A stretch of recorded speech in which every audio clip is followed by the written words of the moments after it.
BFM Business. L'émission 100% placement. BFM Patrimoine. Cédric Decoeur. Allez, on file rejoindre Thibaut François pour entamer cette deuxième heure de BFM Patrimoine qui nous attend chez Fastea Capital et qui prend le pouls de ce marché en début de semaine. Qu'est-ce qu'on se dit sur les tables? Que dites-vous avec vos collègues? Bonjour Cédric, écoutez, ça se passe pas si mal que ça ce matin, on gagne 0,25, surtout on a fait une bonne semaine sur les différents indices la semaine dernière. Le marché est un petit peu rassuré parce que l'inflation est un petit peu moins forte que prévu aux États-Unis, ce qui voudrait dire que la hausse des taux du mois de décembre devrait être un petit peu moins forte qu'attendu. En tout cas, c'est ce que préconise, en tout cas c'est ce qu'espère le marché. Donc il a plutôt acheté la semaine dernière. Il y a pas mal de volume ce matin. On a 700 millions d'euros d'échanges au CAC 40. C'est pas si mal pour 11 heures ce matin. Il y a pas mal de chiffres qui vont tomber, notamment les PIB en Europe qui vont tomber cette semaine. Et ce matin, on retrouve, on va dire, en tête des palmarès et en bas des palmarès, on trouve des valeurs qui ont fait l'actualité aussi la semaine dernière. Je pense à Téléperformance et Sanofi et Thales. C'est les trois plus fortes hausses du CAC 40 ce matin. Téléperformance a eu des problèms qui ont été annoncés, notamment en Colombie, des problèmes de conditions de travail, et donc le titre a fortement chuté.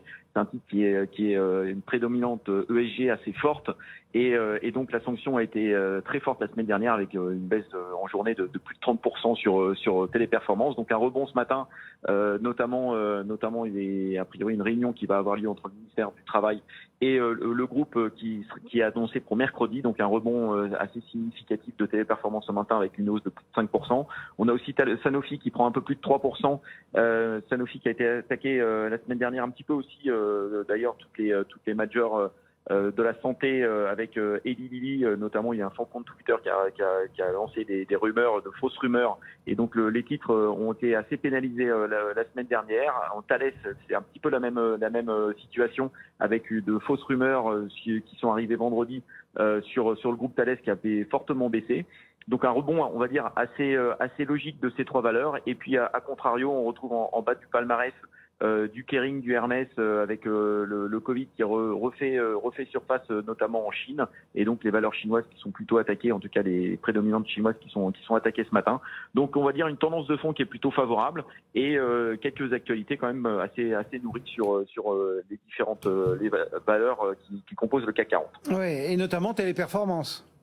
Oui, Téléperformance, c'est vraiment le sujet depuis quelques jours.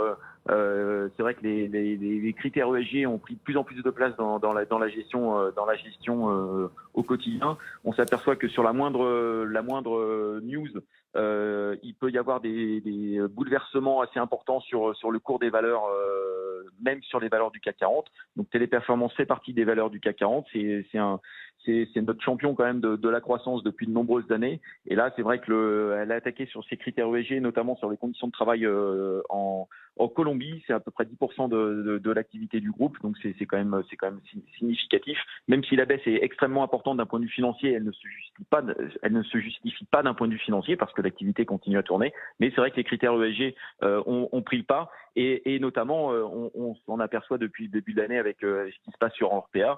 Orpea est pratiquement en banqueroute d'un point de vue, en tout cas boursier, depuis de nombreux mois. D'ailleurs, demain, une procédure va être importante avec une assemblée des porteurs obligataires et des actionnaires qui va permettre une grosse restructuration du groupe. Donc ça fait forcément d'actualité, que ce soit Téléperformance ou Orpea. Forcément, ça fait partie des choses qui sont regardées de près par les gérants. Et sur la moindre news, certains gérants qui ont des critères ESG drastiques peuvent vendre la valeur. Et donc c'est ce qui s'est passé la semaine dernière sur le groupe Téléperformance.